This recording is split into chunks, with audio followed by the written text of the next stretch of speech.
Welcome to the deep dive. Before we really get started today, just a quick but important point. This deep dive is based on materials that were generously made available for educational purposes by the University of London. Yeah, we're really grateful for those resources. Absolutely. And this deep dive is brought to you by Sinorbit Academy, Sri Lanka. And to all of you out there getting ready for your exams, seriously, good luck. You've got this. Best of luck, everyone. Okay, so let's try and unpack this. It's a tough one. How do societies even begin to recover, to confront the aftermath of, well, truly horrific human rights violations? It's a massive question. It is. And I'm not just talking about, isolated things, but widespread systemic abuse, the kind that just tears a country apart. Right. And while international human rights law, IHRL, that often seems geared towards peacetime, the reality is these violations explode during conflicts, right? International, internal. Definitely. But it's also crucial to remember they happen outside of formal war, too, under really oppressive regimes, or when things just break down internally. Think about deliberate targeting of groups, systematic cruelty. Mass displacement. Yep. Yeah. It's heavy stuff. And it raises this huge question. When do these violations get so bad, so extreme, that they cross a line in international law? And that's exactly the threshold we're exploring today. What's fascinating, or maybe sobering here, is that international law does recognize that point. Beyond standard human rights abuses, you have acts that are just so good, so egregious, so shocking, they're classified as international crime. Okay, international crimes. Right. So this deep dive is all about that critical area. We'll be looking at the law specifically for armed conflict. That's International Humanitarian Law, or IHL, Yeah. often called the laws of war. The laws of war. Okay. And then we'll dig into these distinct categories of international crimes, specifically crimes against humanity and genocide. We need to understand the whole international legal setup, the conventions, protocols, the different courts and tribunals that try to deal with these atrocities, and crucially, hold individuals accountable. Right. Individual accountability. That seems key. It's a really complex legal framework, no doubt about it, often built, sadly, in reaction to terrible suffering. But it's absolutely vital if we're going to try and bring some justice, some order to the chaos of mass violence. And guiding us through this are excerpts, materials covering the basics of IHL, the Geneva and Hague Conventions, their protocols, the really important definitions of crimes against humanity and genocide, how they've been shaped by legal precedent. Yeah, things like the Nuremberg trials, the ad hoc tribunals. Exactly. And the Permanent International Criminal Court, the ICC. It's kind of a journey through the legal tools humanity's developed to try and, well, humanize the unimaginable, I suppose, and pin responsibility on individuals. Precisely. And it's essential as we go through this to keep track of how IHRL, International Human Rights Law, and ICL, International Criminal Law, all interact. They overlap quite a bit, especially when we're talking about the most serious violations of human dignity. Okay. Understanding these concepts, how they fit together, it's really fundamental if you want to understand how the international community tries to respond when the absolute worst happens. Right. Let's start then with IHL, International Humanitarian Law. How do we actually define it? What makes it different? Okay, so at its core, IHL is basically a set of international rules. These come from treaties, I think the big ones, like the Geneva Conventions, the Hague Conventions, but also really importantly, from customary international law, stuff that's become binding through practice. Okay, treaties and custom, and its purpose. Its specific job is to limit the suffering caused by armed conflicts. That's the goal. It tries to protect people who aren't taking part in the fighting or who have stopped fighting, and it also restricts the methods and means of warfare that the parties can actually use. So it's specifically for wartime situations, unlike general human rights law. That's the key difference, yeah.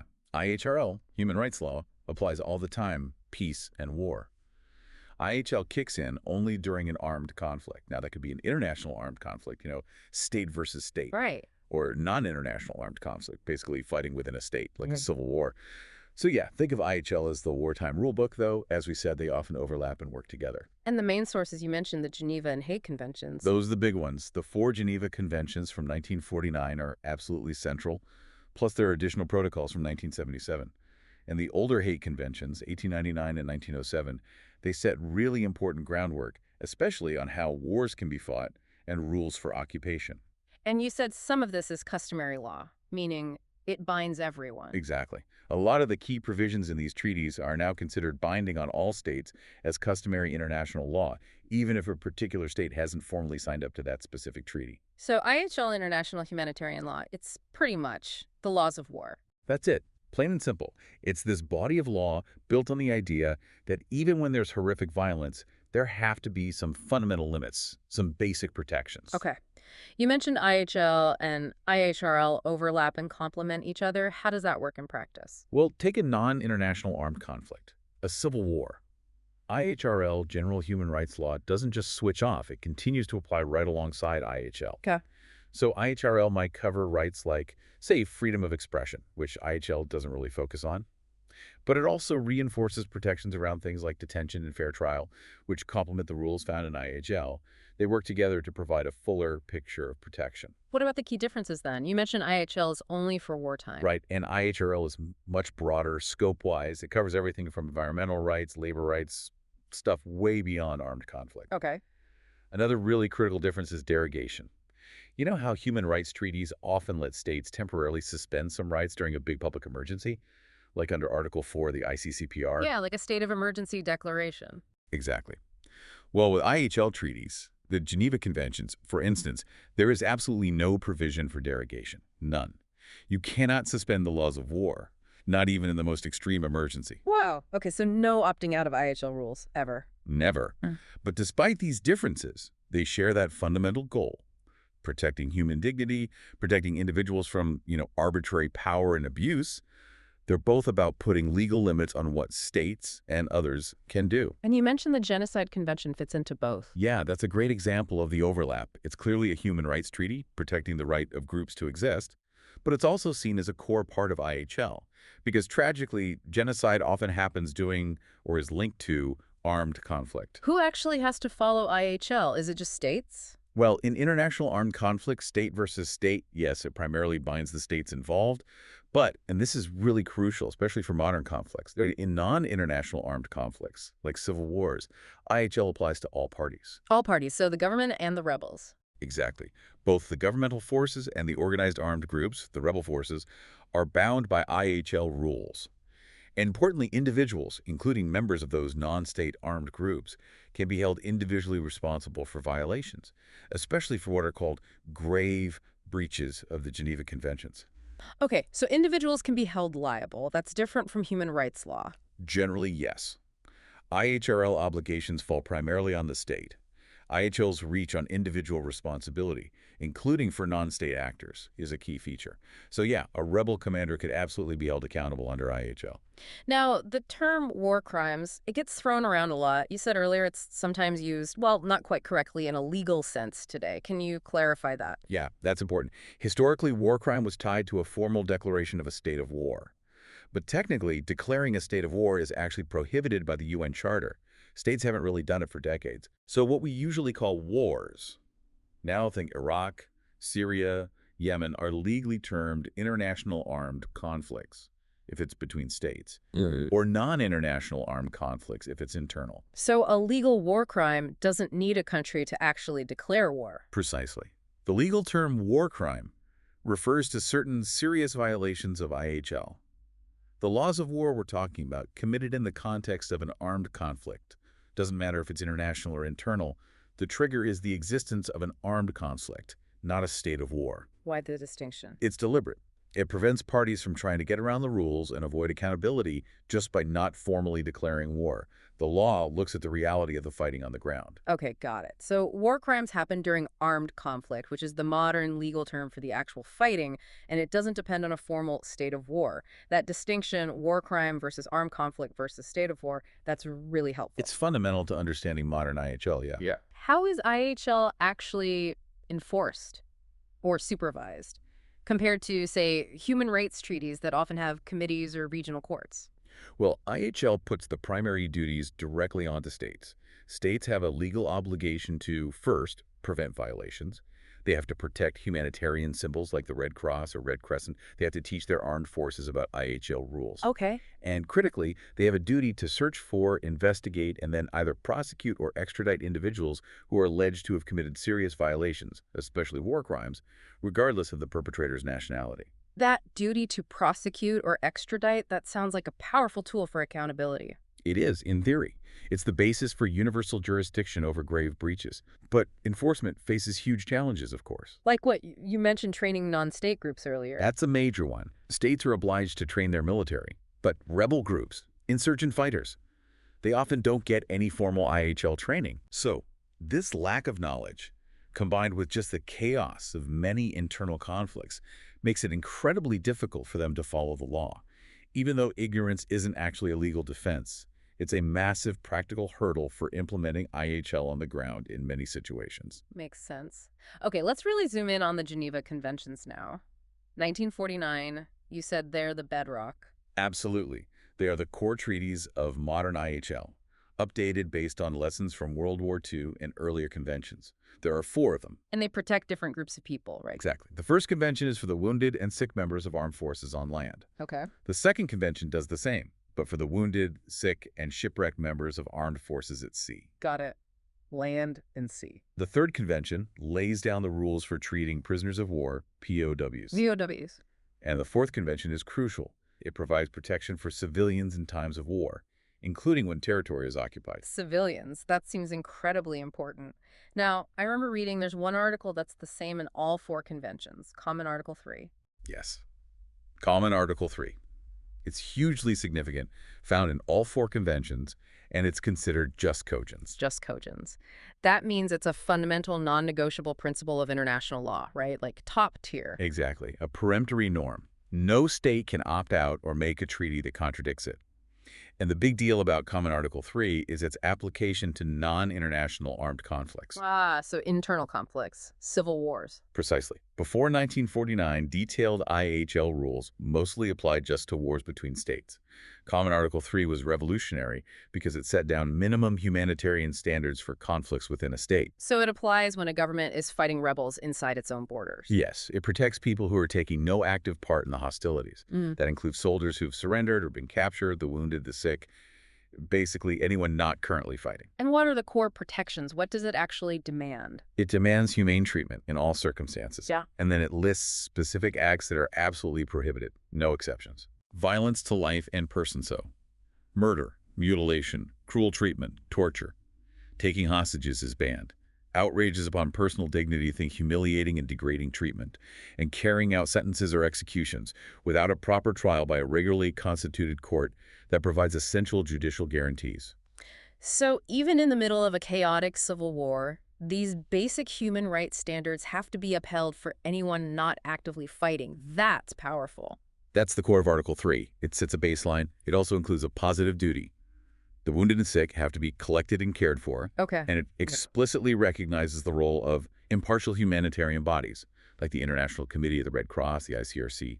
They have the right to offer their services. And the ICRC's neutrality and independence are key there, right, to be able to operate. Absolutely fundamental. Impartial, independent, neutral. Without that perception, they couldn't gain the trust needed from all sides to actually deliver aid and protection. So yeah, Common Article 3, super important, just cogent status, applies to non-international armed conflict, sets minimum standards. Remember that one. Got it. Common Article 3. Okay, let's look at the first convention, more closely wounded and sick on land. When does it apply? This one applies in international armed conflicts, and that's defined pretty broadly, any difference between states leading to armed force, even if war isn't declared, even if one side doesn't recognize the other state. It also covers occupation, even if there's no initial fighting. And what specific duties does it lay out? It goes into detail about protecting and caring for the wounded and sick, identifying casualties, burying the dead honorably. Article 14 is important. It says wounded or sick soldiers who fall into enemy hands become prisoners of war. So being wounded and captured means you get POW status under the Third Convention. If captured, yes. Article 12 is really central here. It demands humane treatment and care by whoever captures them. No adverse distinction. You can't treat people differently based on sex, race, nationality, religion, political views. And it strictly forbids any attacks on their lives, violence, murder, torture, or biological experiments.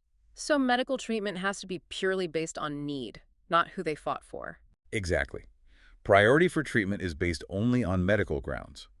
Article 12 also specifically mentions that women should be treated with all consideration due to their sex. What about the medics? Doctors, nurses, hospitals, ambulances? Surely they're protected. Absolutely critical. Chapters 3 and 4 give them special protection. Medical units, fixed or mobile, must be respected and protected. They cannot be attacked. Unless they're being used for acts harmful to the enemy, outside their proper humanitarian function. And even then, protection only stops after a clear warning has been given, setting a time limit, and that warning has gone unheeded. Okay, so there's a process. Yes. And medical personnel, like doctors and nurses and chaplains doing their job, must be respected and protected in all circumstances. Yeah. That's Article 24. That principle of protecting the healers, the medical personnel and units seems fundamental. Respect and protection. It reflects their neutral, impartial humanitarian role. It's core to IHL. How are violations of this first convention dealt with? Chapters 8 and IX put the onus on states. They have to pass laws in their own countries to punish people who breach the convention. And Article 49 is key. States must search for people alleged to have committed or ordered grave breaches of the convention. Grave breaches. What are those exactly? Article 50 defines them. These are the most serious violations. They trigger that universal jurisdiction obligation we talked about. They include willful killing, torture, or inhuman treatment, biological experiments, willfully causing great suffering or serious injury to body or health. Okay. And extensive destruction and appropriation of property, not justified by military necessity and carried out unlawfully and wantonly.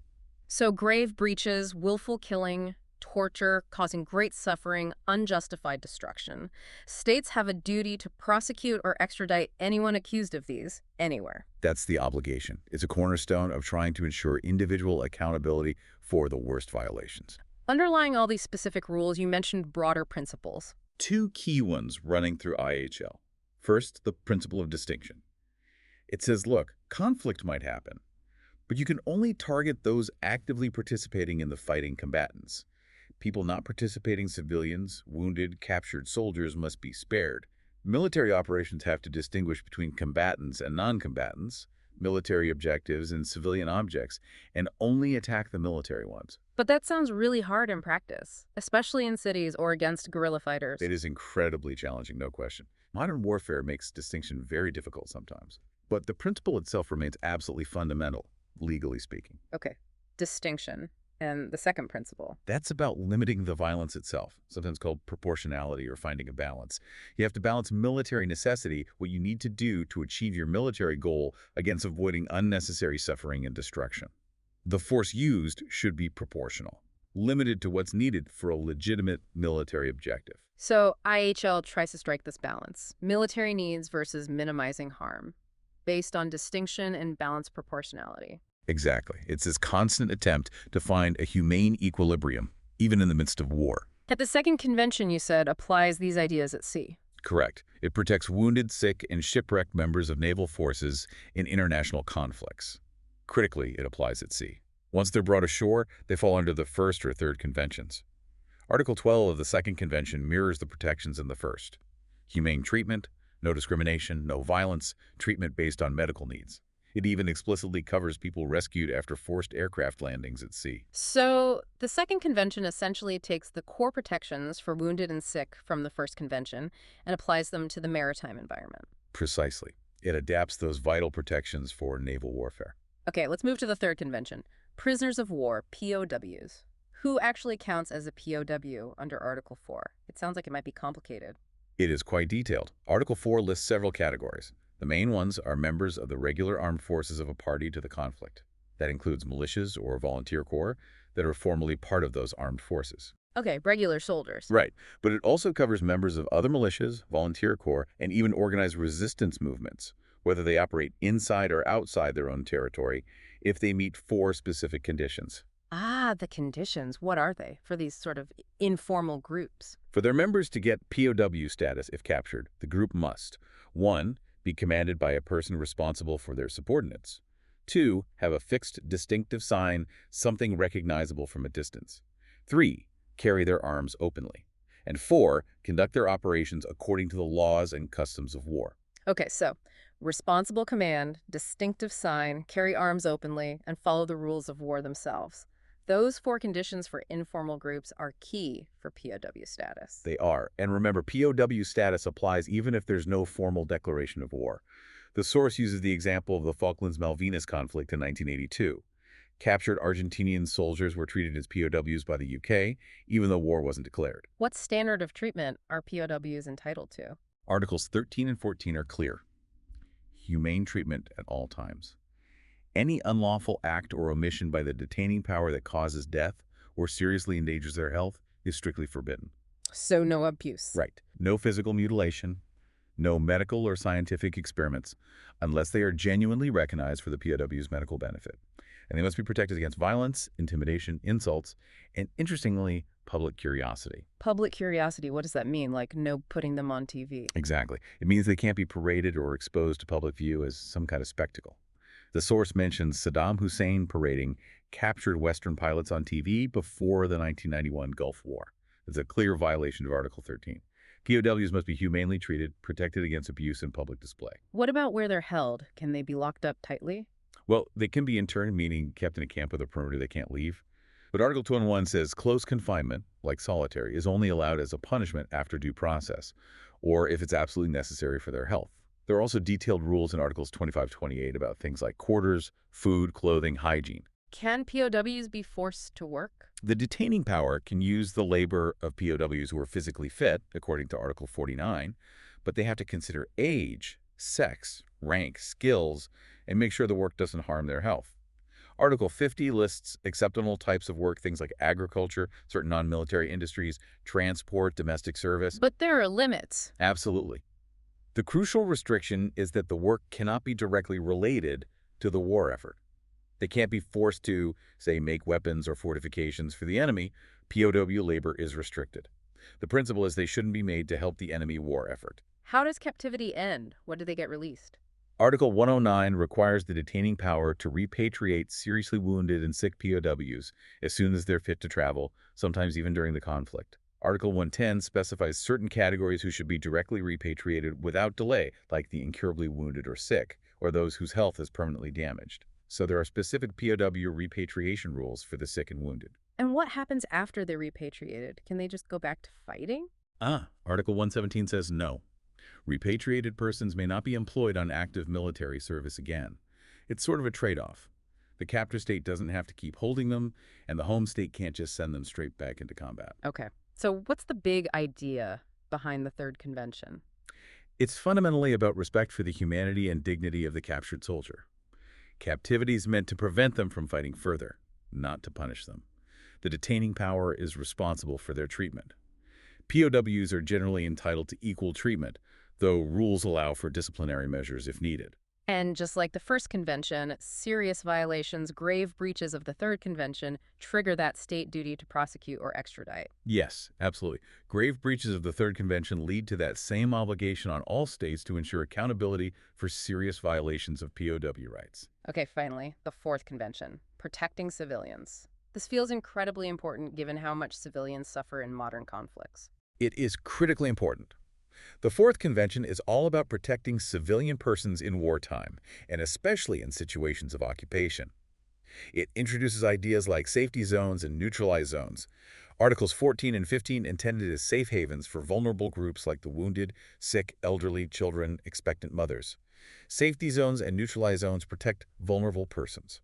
Article 16 also stresses special protection for the vulnerable. Yes, it highlights the need for particular care for the wounded, sick, infirm, and expectant mothers. And civilian hospitals, are they off limits? Crucially, yes.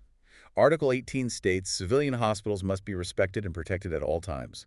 They must not be attacked. But is that absolute? What if fighters use a hospital? That's the difficult part. Article 19 says protection ceases if they're used to commit acts harmful to the enemy, outside their humanitarian duties.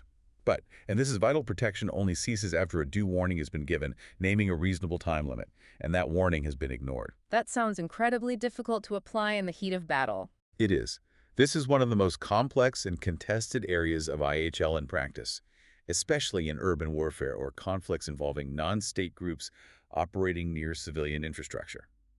The source mentions the Israel-Palestinian territories context as an example where this issue is constantly raised, with accusations flying from both sides about the alleged military use of hospitals or civilian areas. Verifying facts and applying the warning rule is extremely challenging. Civilian hospitals are protected unless used for harmful acts, but warning is required. The Israel-Gaza situation often highlights these real-world challenges. The convention also covers medical transport like ambulances and relief supplies. Yes, medical transport is protected under Articles 21 and 22, and there's a requirement for states to allow free passage of essential relief supplies, like medicine and food, intended for civilians.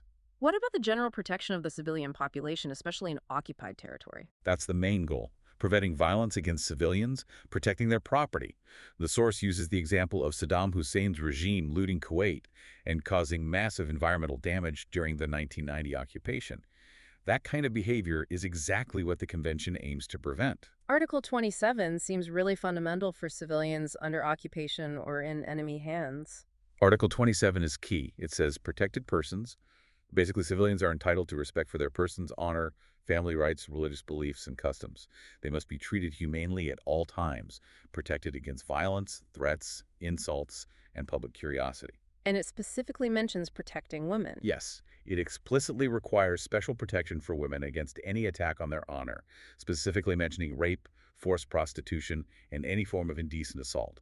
Protected persons have fundamental rights under Article 27, including special protection for women. They're entitled to equal treatment without discrimination based on race, religion, politics, etc., although the controlling power can take security measures necessary for control. Article 28 says you can't use civilians as human shields. Correct. You can't deliberately place protected persons near military targets to try and make those targets immune from attack. That's consistent with the rule against taking hostages. And Article 49, the one about prohibiting deportation or forcible transfer of civilians, that sounds hugely relevant today, too. Article 49 is incredibly important, especially regarding occupied territories. It absolutely prohibits individual or mass forcible transfers, as well as deportations of protected persons from occupied territory to anywhere else, regardless of the motive. Article 49 prohibits forcible transfer or deportation. Are there any exceptions allowed? Very narrow ones. Evacuation of a specific area is permitted if the security of the population or imperative military reasons absolutely demand it. But even then, displacement outside the occupied territory is only allowed if it's physically impossible to avoid it. And anyone legitimately evacuated must be allowed to return home as soon as the fighting in that area ends. The occupying power also has strict duties during such evacuations, ensuring proper accommodation, health, safety, nutrition, and preventing families from being separated. The source mentions the Israel-Palestinian territories, again, in relation to Article 49. Yes, this article is frequently cited in relation to Israeli settlements in the occupied Palestinian territory and the associated displacement of Palestinians.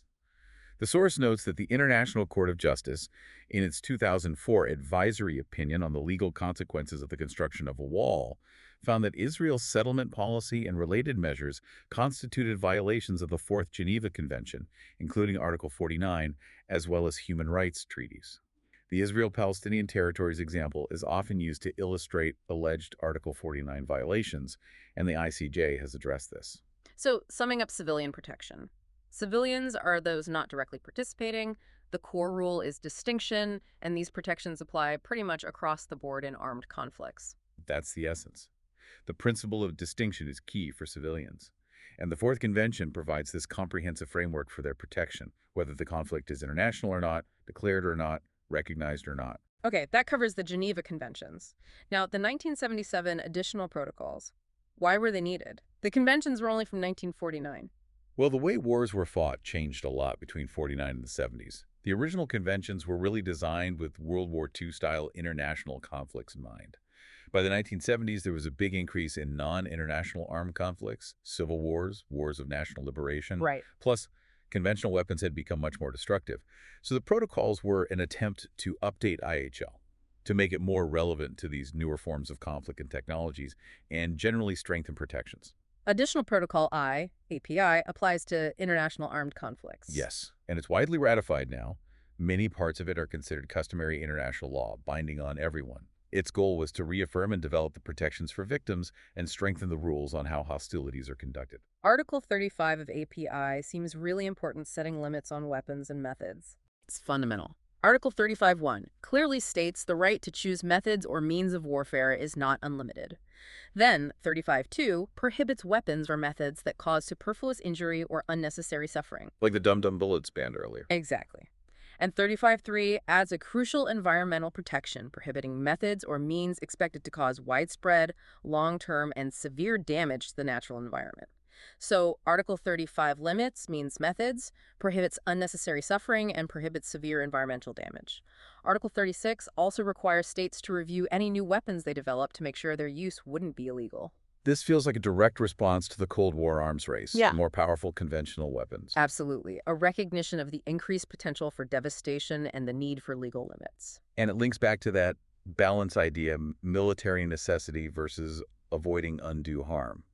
Proportionality. Yes, proportionality is central here. Force must be limited to what's necessary for the military objective. But there's always been a debate about what proportional means in practice. Is it about the immediate attack versus the immediate military gain? Or can you justify causing more harm now if you argue it might shorten the war overall?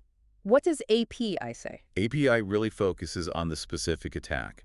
You must weigh the expected civilian harm of that particular attack against the concrete and direct military advantage anticipated from that attack. You can't justify disproportionate civilian harm in one incident by claiming it serves a larger strategic goal down the line. The focus is incident-specific. And this focus on minimizing harm in specific attacks is reflected in the rules about precautions, Articles 57 and 58. Exactly. These lay out specific obligations for both attackers and defenders to take precautions to protect civilians. What does the attacker have to do under Article 57? Those planning or deciding an attack must take constant care to spare civilians and civilian objects. This means things like doing everything feasible to verify targets are actually military objectives, taking precautions in choosing weapons and tactics to minimize incidental civilian harm. And this is crucial, refraining from launching any attack expected to cause civilian death, injury, or damage, which would be excessive in relation to the concrete military advantage anticipated. Excessive harm, that sounds like the proportionality test right there. It is.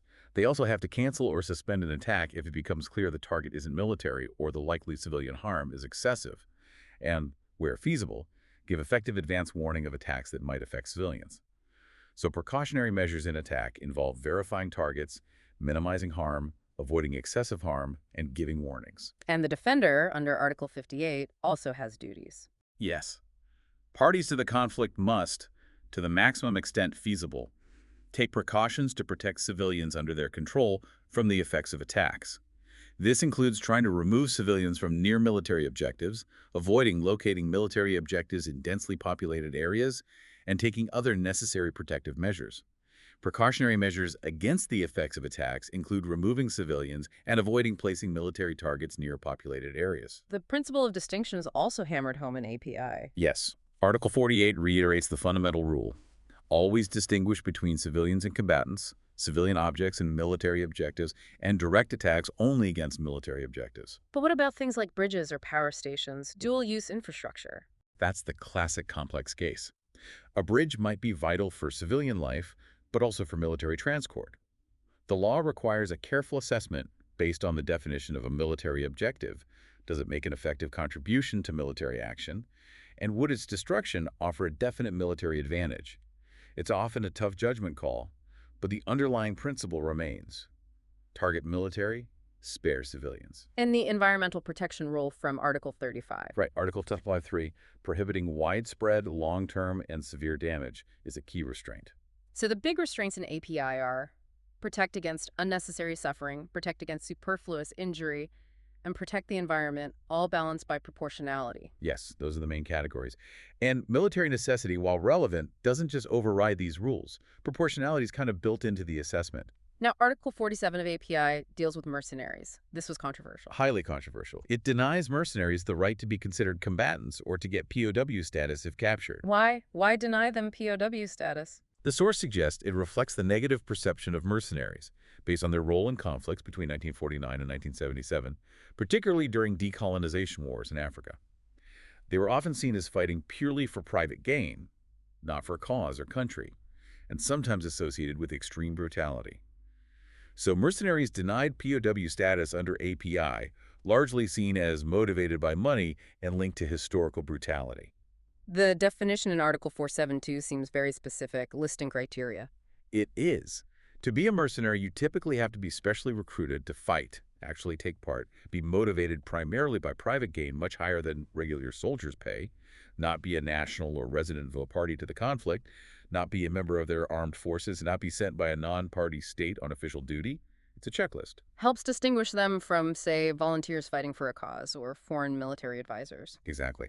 Though the rise of private military contractors like Blackwater and Iraq, Afghanistan mentioned in the source complicates things. They might provide support rather than direct combat, but that line can be blurry. But even if someone is classified as a mercenary and denied POW status, are they just left with no rights at all? What about Article 75? Ah, yes, Article 75 is absolutely crucial. It provides fundamental guarantees. It's a safety net for anyone in the power of a party to the conflict who doesn't get more favorable treatment under the conventions or Protocol I itself. This safety net applies even if they're denied combatant or POW status. Okay, so what does Article 75 guarantee, even for a mercenary? Humane treatment at all times, without any adverse distinction. And it lists prohibited acts very similar to Common Article 3 and the grave breaches provisions. Violence to life, health, physical or mental well-being. So murder, torture, corporal punishment, mutilation are out. Outrages upon personal dignity, humiliating treatment, rape, forced prostitution, indecent assault, taking hostages, collective punishments. Starts to do any of these things. Article 75 guarantees basic humane treatment, even if not a POW, listing prohibited acts like murder, torture, rape, hostage-taking. And crucially, it includes judicial guarantees, Minor. fair trial rights. Yes, Article 754 is huge. It lays out due process rights for anyone arrested or detained for conflict-related offenses. They have to be informed promptly of the reasons. They can't be convicted or sentenced except by an impartial, regularly constituted court respecting fundamental judicial guarantees. Like what guarantees? Things like being informed of the charges, right to defense, individual criminal responsibility, no collective guilt, no retroactive laws, presumption of innocence, right to be present at trial, no self-incrimination, right to examine witnesses, no double jeopardy, public judgment, and being told about appeal rights. Article 75 includes crucial judicial guarantees for a fair trial. This whole issue of legal status for people who don't fit neatly into the POW box really blew up after 9/11, didn't it? With the U.S. using the term unlawful combatant. It did. The U.S. administration at the time applied that label to detainees, particularly members of al-Qaeda and the Taliban captured in Afghanistan, often arguing they weren't entitled to full POW protections under the Third Geneva Convention. This led to major legal battles over their rights, detention conditions, and trial procedures, especially concerning Guantanamo Bay. And the U.S. Supreme Court eventually weighed in. Yes, in landmark cases like Hamdan v. Rumsfeld in 2006 and Boumediene v. Bush in 2008, the court essentially ruled that even individuals classified as unlawful combatants in an armed conflict still possess fundamental rights, including the right to challenge their detention, habeas corpus, and certain due process guarantees, particularly under Common Article 3 of the Geneva Conventions. They couldn't just be held in a legal black hole indefinitely. The unlawful combatants concept, the U.S. approach post-9/11, and the Supreme Court cases Hamdan and Boumediene affirmed the right to due process, rejecting the idea of a legal vacuum. Okay, let's shift to Additional Protocol 2, AP2. This one is for non-international armed conflicts, right? Internal ones. Yes. AP2 builds upon Common Article 3, but it applies to internal conflicts that reach a higher level of intensity and organization than just sporadic violence. It requires the fighting to be between state armed forces and dissident armed forces or other organized armed groups that are under responsible command and exercise control over part of the territory sufficient to enable them to carry out sustained military operations and implement the protocol. Okay, so AP2 applies to internal conflicts, but only if they meet specific criteria. Responsible command, control of territory, ability to conduct sustained operations, and implement the protocol itself. Exactly. That threshold is key. AP2 does not apply to situations of internal disturbances and tensions, like riots, isolated acts of violence, or banditry. Just general unrest isn't enough. But deciding when that line is crossed must be difficult and political. Very much so. It's a factual question about the situation on the ground, but states are often very reluctant to acknowledge that an internal situation amounts to an armed conflict under AP2, as it can be seen as conferring some legitimacy on the opposing group. AP2 is also noticeably shorter and less detailed than API or the conventions. Yes, it is. This reflects the political difficulty in getting states to agree on extensive, detailed rules for regulating their internal conflicts. Applying complex IHL rules in civil wars is just inherently more challenging. Plus, many internal conflicts today become internationalized anyway, with other states getting involved, which further complicates the legal picture.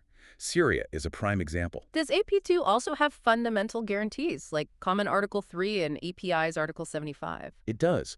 Article 4 of AP2 provides fundamental guarantees for all persons who don't take a direct part in hostilities or who have ceased to take part, regardless of whether their liberty is restricted. They must be treated humanely without discrimination.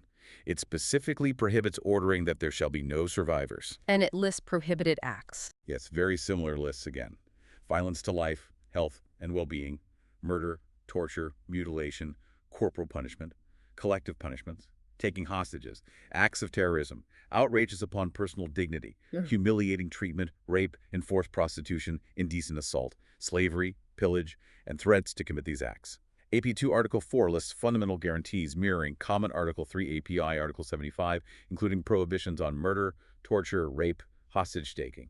Does AP2 say anything specific about children? Yes, Article 4.3 is important. It requires special care and aid for children, provision of education, measures to facilitate family reunion. Crucially, it prohibits recruiting children under 15 into armed forces or groups or allowing them to take part in hostilities. What if they do fight, even if they're under 15? Even if they participate, they still benefit from the protections of Article 4 if captured. The prohibition is on recruitment and use, but the protection remains if they end up involved.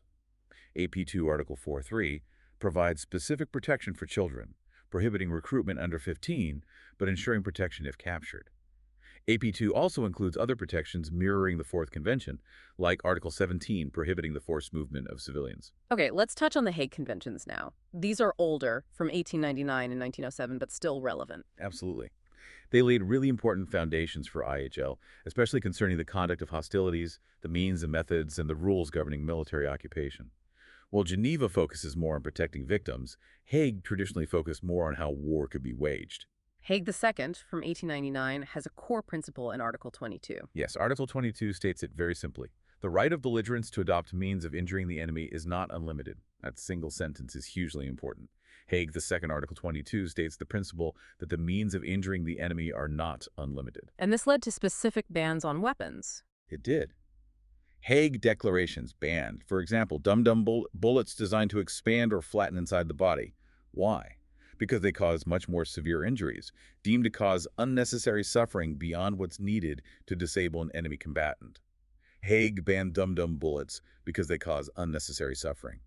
Similarly, Hague declarations ban the use of projectiles diffusing asphyxiating or deleterious gases, a precursor to the later, broader 1928 Geneva Protocol banning chemical and bacteriological warfare. Section 3 of Hague's second deals with occupation. What are the key rules there? Right, this applies when territory is actually under the effective control of the occupying forces. Article 43 puts a fundamental duty on the occupying power. They have to take all steps in their power to restore and ensure, as far as possible, public order and safety. Occupying power duty to restore public order. They must also respect things like family honor, lives, private property, and religious beliefs. How is the occupation paid for? Can the occupiers just take whatever they want? No. They can collect existing taxes and revenues. They can impose extra levies, but only for the needs of the army or the administration of the territory. Crucially, Article 50 prohibits imposing collective penalties or fines on the population. For acts of individuals, no punitive taxation. The occupying power is treated like an administrator, not an owner. Exactly. They're like a temporary administrator. State property must generally be preserved. Property belonging to municipalities or religious, charitable, educational, artistic, and scientific institutions, even if state-owned, must be treated as private property. And Article 56 contains an absolute prohibition on seizing, destroying, or willfully damaging institutions dedicated to religion, charity, education, arts and sciences, historic monuments, and works of art and science. Absolute prohibition on destroying historic buildings, works of art. That principle feels very relevant to modern examples of cultural destruction, like in Palmyra or Afghanistan. It is. While later treaties like the 1954 Hague Convention specifically address cultural property, the core principle of protecting cultural heritage during conflict has roots right here in the early Hague Conventions. Is there a difference between seizing government property and private property? Yes. The occupying power can seize movable state property that can be used for military operations, things like cash, funds, arms depots, transport, supplies belonging to the state, Article 53. But Article 46 absolutely forbids the confiscation of private property. And if private property is taken for military needs? Requisitions for the needs of the Army are allowed, but they must be paid for, if possible, or receipts given. If assets belonging to private citizens are improperly confiscated, ownership should be restored and compensation paid after the war. Hague IV from 1907 also helped define who qualifies as a belligerent. Yes, Article 1 of Hague IV, which largely repeats Hague-Savik, defines who the laws of war apply to. It includes regular armies, but also militias and volunteer corps if they meet those same four conditions we discussed earlier under the Geneva Conventions. Responsible commander, fixed distinctive emblem, carrying arms openly, and conducting operations according to the laws of war. Hague IV, Article 1 defined who qualifies as belligerents, including militias meeting those conditions. Okay. So the Hague Convention set key limits on warfare and occupation rules. And don't forget the later 1954 Hague Convention, specifically for protecting cultural property in armed conflict, building on these earlier principles. Right. Now, we've covered war crimes violations of IHL. Let's turn to the other major international crimes you mentioned. Crimes against humanity and genocide. These came into sharp focus after World War II, right? With the Nuremberg and Tokyo trials. Absolutely. Those trials were a watershed moment. After the war, the Allies had to figure out what to do with the Nazi and Japanese leaders responsible for staggering atrocities. War crimes, yes, but also the systematic persecution and extermination campaigns, including the Holocaust. There was a debate about how to proceed. Oh, yes. Churchill apparently favored summary execution for the top leaders. But the U.S., particularly Justice Robert H. Jackson, who became chief prosecutor at Nuremberg, pushed hard for a legal process, arguing it was essential to establish the facts and set legal precedents based on existing international law principles.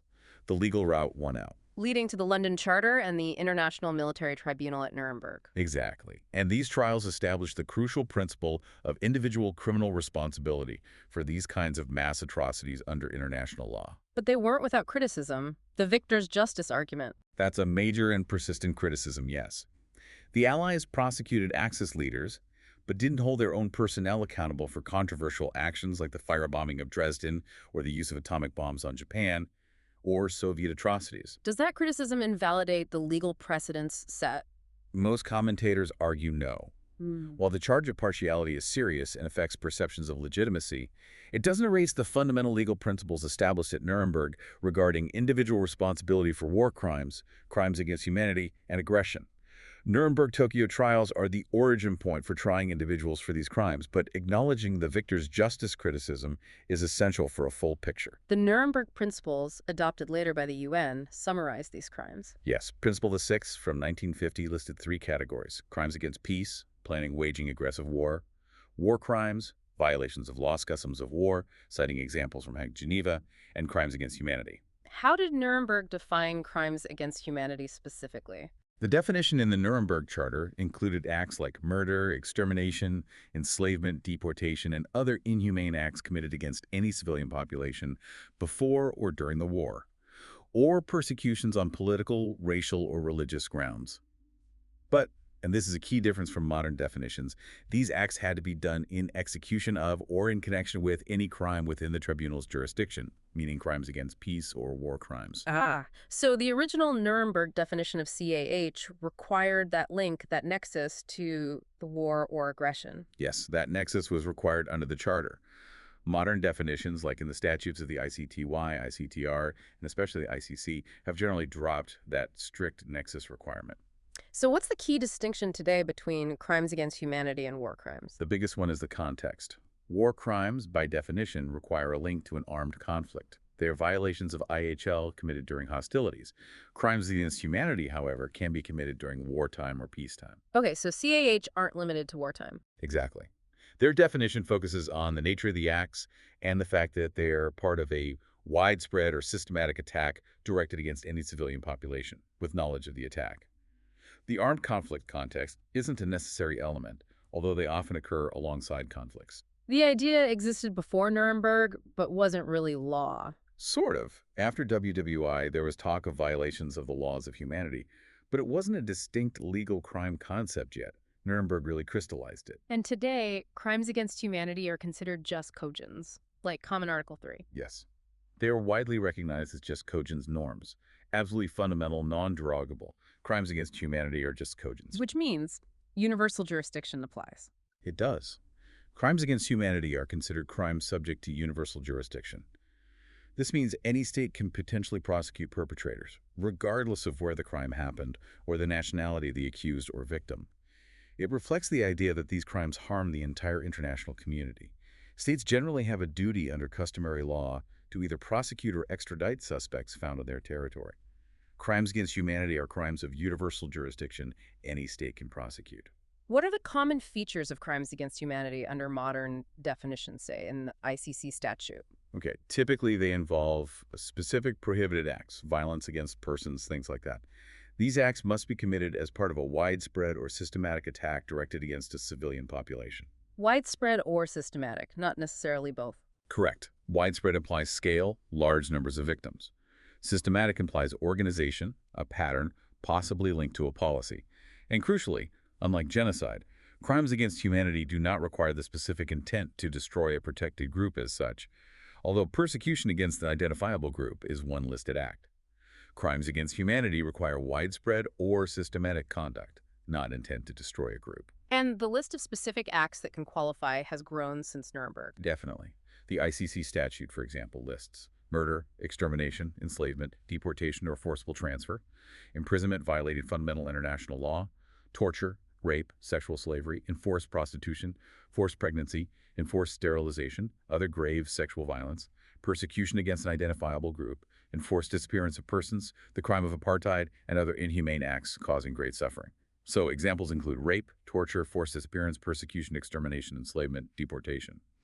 The source specifically mentions forced pregnancy being recognized through cases from the former Yugoslavia. So they can overlap with war crimes or genocide, but the definition is distinct. No necessary conflict link versus war crimes, and no specific intent to destroy a group versus genocide. Exactly. Context and intent are key differentiators. Okay, now genocide. The term itself has a specific origin. It does. Coined by Raphael Lemkin, a Polish Jewish lawyer, during WWII in 1944. He combined the Greek genos, race, tribe, with the Latin side killing because he felt existing terms like mass murder didn't capture the specific horror of trying to wipe out an entire human group, the destruction of a people, their culture, their existence as a group. His concept was broader than just killing. Yes.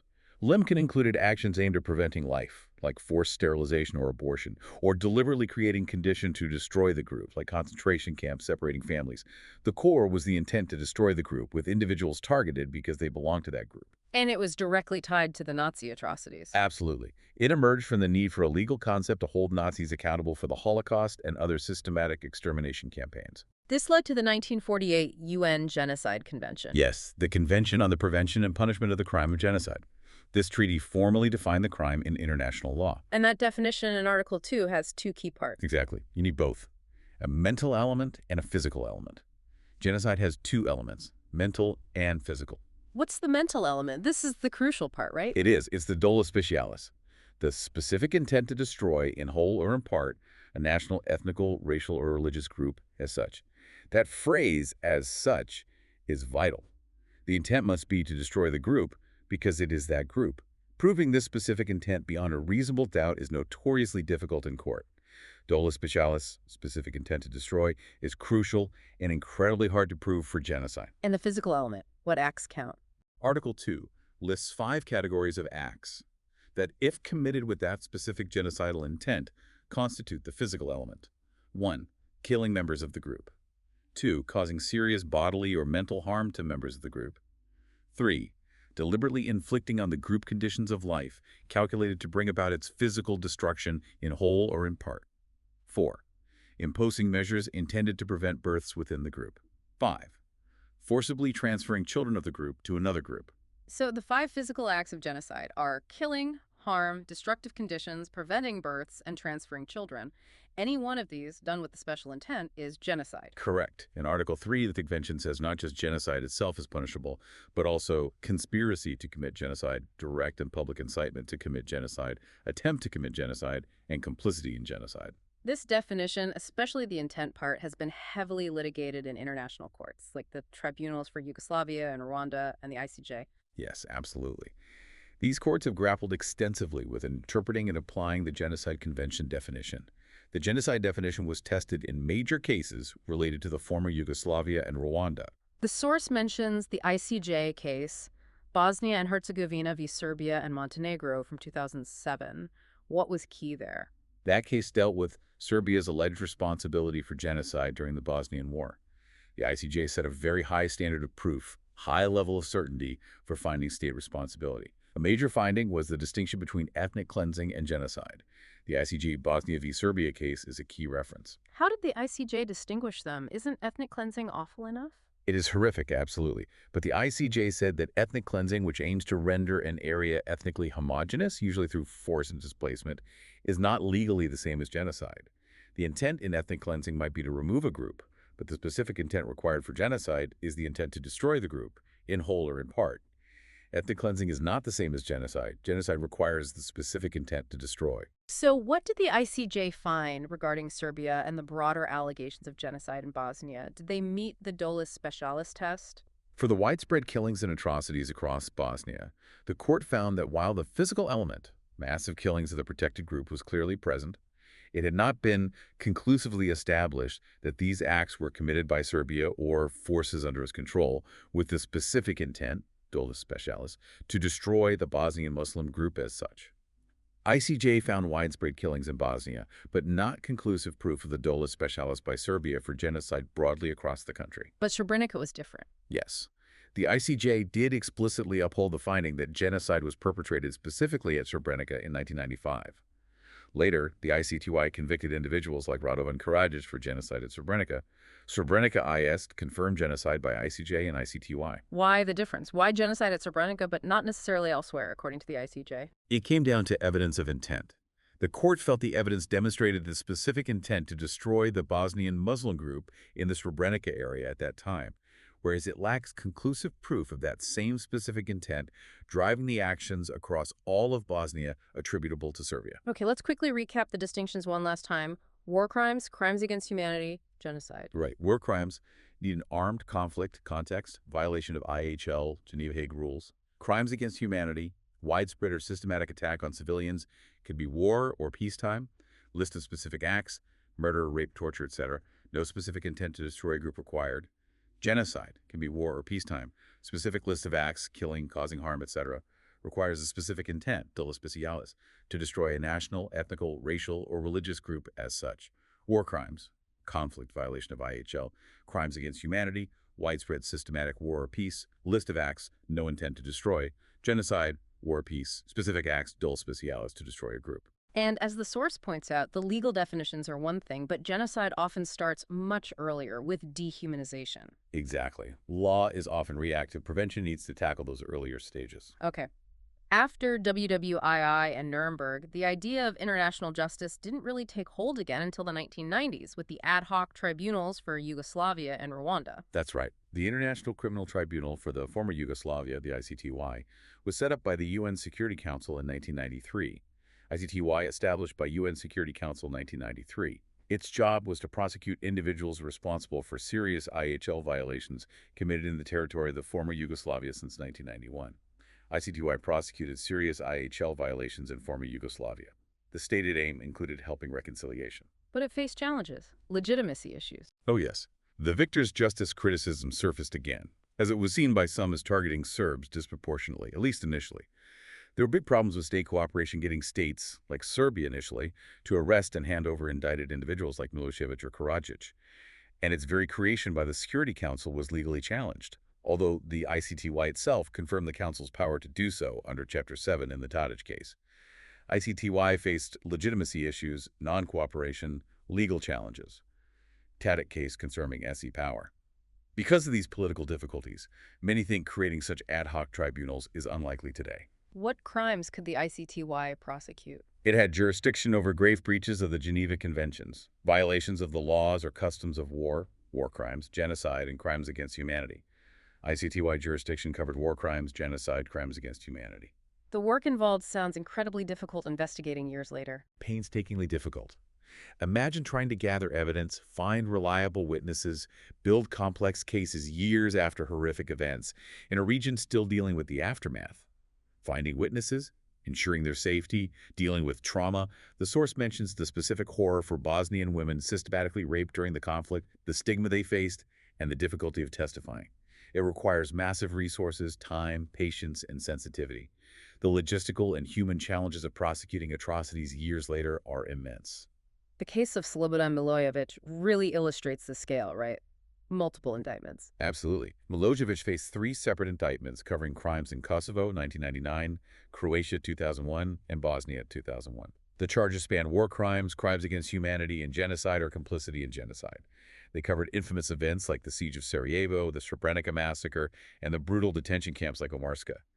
Milosevic's multiple indictments covering different conflicts show the complexity. He ended up dying in custody before his trial concluded, which was controversial in itself. These tribunals also raise bigger questions, don't they? Like, how long should they run? Can they actually help reconciliation? What about lower-level perpetrators? All very difficult questions with no easy answers. Then there was the International Criminal Tribunal for Rwanda, the ICTR. Yes, also set up by the Security Council in 1994 after the Rwandan genocide.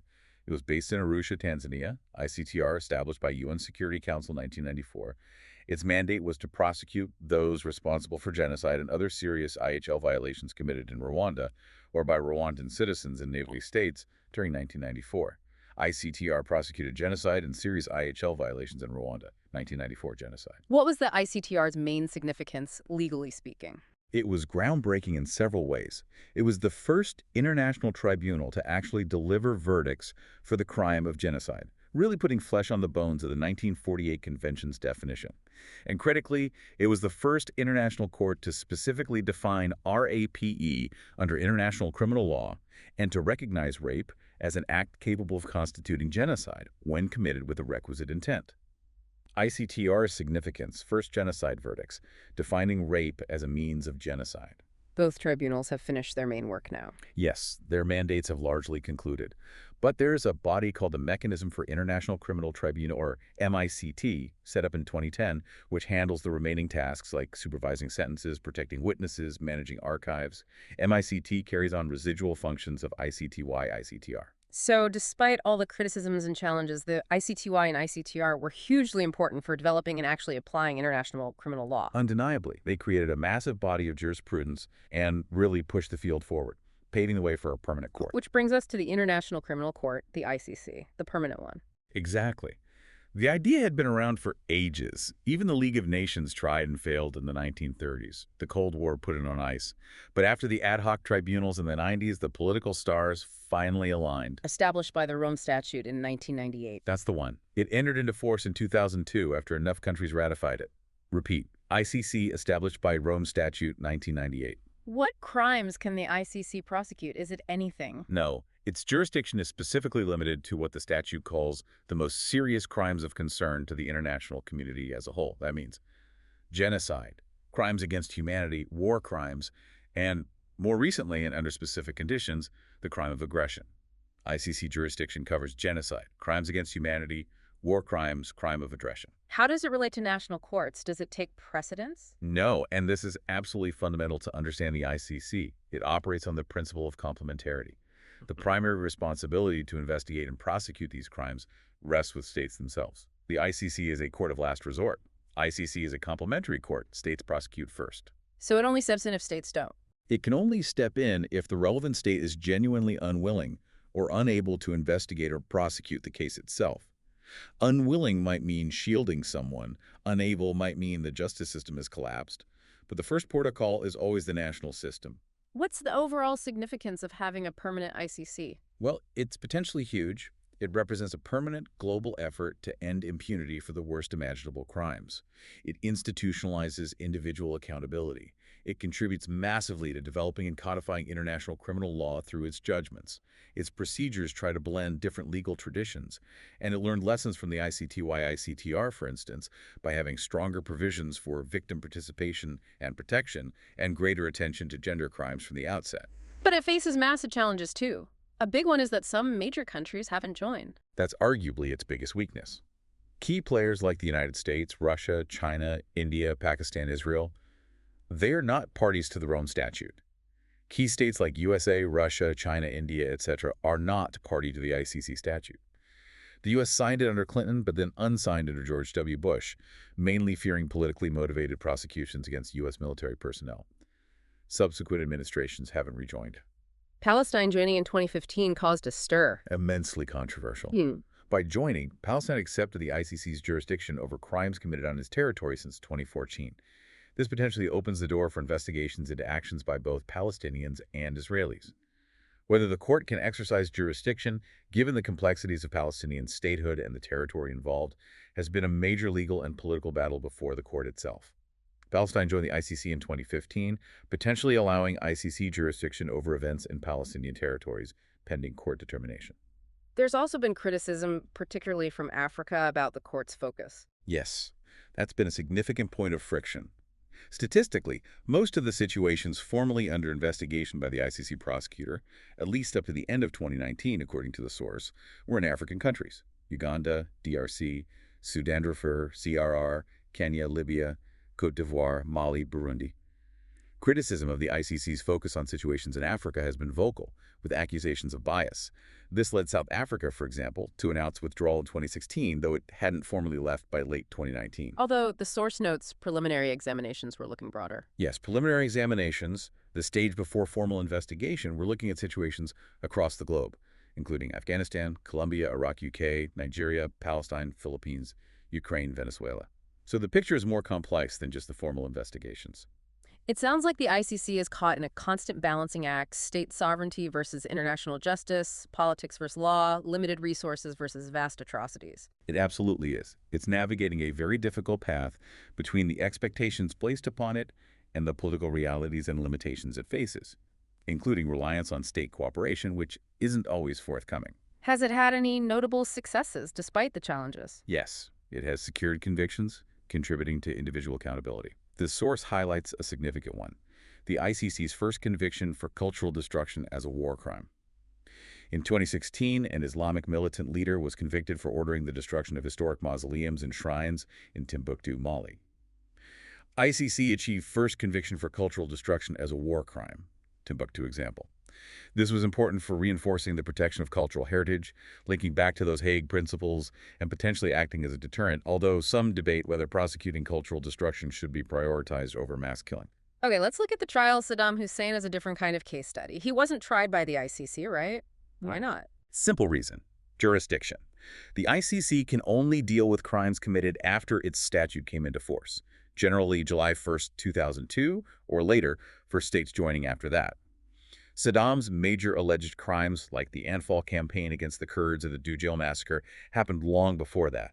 Plus, Iraq wasn't, and still isn't, a party to the Rome Statute, so the ICC had no legal basis to prosecute him. So instead, they used a domestic court, the Iraqi Higher Criminal Court. Yes. After he was overthrown in 2003, the decision was made to try him within Iraq, using a special Iraqi court. It was initially set up under the U.S.-led coalition Provisional Authority, but then became part of the Iraqi judicial system under the interim Iraqi government. It was a national tribunal, not an international or hybrid one. Why choose a domestic model for such high-profile international crimes? What's the argument for it? Proponents often argue it fosters national ownership of the justice process. Yeah. It allows the society directly affected by the crimes to hold the perpetrators accountable within their own system, which can potentially aid reconciliation and feel more legitimate to the local population. But, as the source points out, domestic trials in such context carry big risks too. They can easily become politicized, perceived as revenge rather than justice, especially in a post-conflict environment. How fair the process is can be heavily influenced by the prevailing political winds. Saddam's regime was notoriously brutal. The trial focused first on a specific incident: Dujail. Yes, the first trial focused on crimes against humanity related to the massacre in the village of Dujail in 1982, following an assassination attempt there. This involved killings, torture, destroying farmland, and the wrongful arrest and deportation of hundreds of residents, including children. Saddam charged with crimes against humanity for Dujail massacre in 1982. There were subsequent charges prepared relating to the Intl genocide against the Kurds, but the Dujail trial concluded first. And the verdict? He was found guilty of crimes against humanity for the Dujail events, sentenced to death by hanging. The appeal was rejected, and he was executed in November 2006. Saddam found guilty of crimes against humanity for Dujail, sentenced to death, executed. But the trial itself was heavily criticized regarding fairness. Yes, significantly. Human rights groups and international observers raised serious concerns. Questions were asked about the independence and impartiality of the Iraqi judges, the extremely dangerous security situation for defense lawyers — several were assassinated — Saddam's own conduct in court, where he challenged its legitimacy, and whether a truly fair trial was possible under those circumstances, or if the outcome was essentially predetermined. Criticisms of Saddam's trial centered on fairness, security, judicial independence, and the overall political context. And did that one trial, focusing on Dujail, really provide justice for the millions who suffered under his decades-long rule? That's a huge and difficult question. While it held him accountable for one specific horrific event, could it possibly address the scale of suffering from Anfal, Halabja, the wars, the political repression? Did the victims of those crimes feel represented or served by the Dujail trial? It's highly debatable. It highlights the challenge of achieving comprehensive justice for mass atrocities through limited trials. Were other options considered? An international tribunal, maybe? The source implies alternatives like an international tribunal held elsewhere, or perhaps a hybrid court mixing Iraqi and international judges, like the one for Sierra Leone, could have been possibilities. Each model has pros and cons regarding impartiality, cost, speed, local relevance, and national ownership. The debate is always about what best serves justice for the affected population. Practical issues probably played a role, too. No doubt, pragmatic questions like how many crimes could realistically be prosecuted, would keeping him alive indefinitely pose a security risk? And the use of the death penalty itself was controversial, as international tribunals like the ICC and ICTYR do not impose it. And human rights organizations were critical. Yes, groups like Amnesty International and Human Rights Watch criticized the trial process for failing to meet international fair trial standards while acknowledging the brutality of Saddam's regime. They situated their criticisms within the complex and violent political context of Iraq at the time. So the Saddam trial is a complex example, not necessarily a model, but a case study of how one country, in very specific circumstances, tried to handle accountability domestically with all the resulting challenges and criticism. Exactly. It shows one way these incredibly difficult issues were tackled, but highlights that there are no easy answers or perfect solutions when dealing with the legacy of such regimes. Okay. We have covered a vast amount of ground today, really diving deep into this complex, often grim but crucial area of international law. How the world tries to respond when human rights violations reach the level of international crimes. We really have. We started with international humanitarian law, IHL, the laws of war. Saw how it aims to limit suffering in conflict, working alongside but distinct from general international human rights law. We unpacked the core protections in the Geneva Conventions for the wounded, sick, POWs, and especially civilians, emphasizing principles like distinction, humane treatment, protection for medics, and the prohibition on forcible transfer.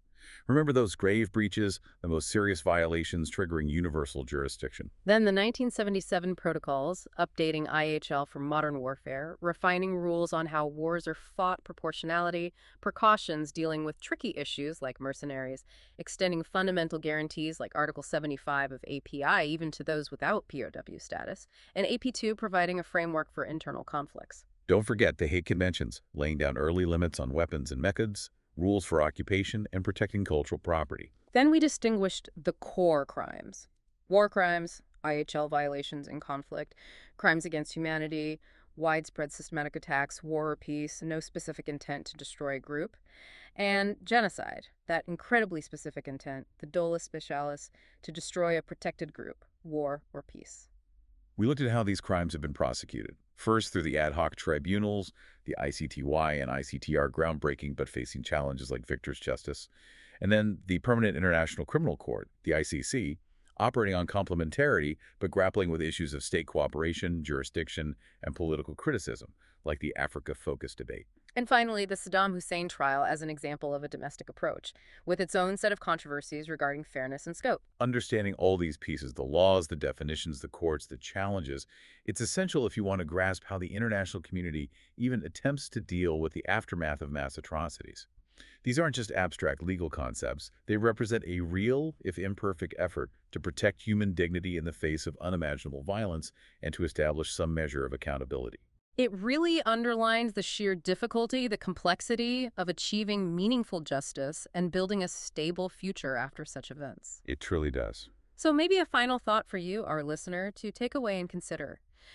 Given everything we've discussed, the inherent difficulties international courts like the ICC face with state cooperation, politics, resources, and the risks and criticisms we saw with domestic trials like Saddam Hussein's, what do you think is the most effective way? How can societies best achieve accountability and justice for past atrocities in a way that genuinely helps build a stable, peaceful future? It's a huge question, no easy answers, but definitely something worth reflecting on based on the material we've explored. And that brings us to the end of this deep dive. Just a reminder that this exploration was based on educational materials made available by the University of London and brought to you by Sinorbit Academy, Sri Lanka. And one last time, to everyone out there studying for exams, really, the very best of luck. You'll do great. Until next time.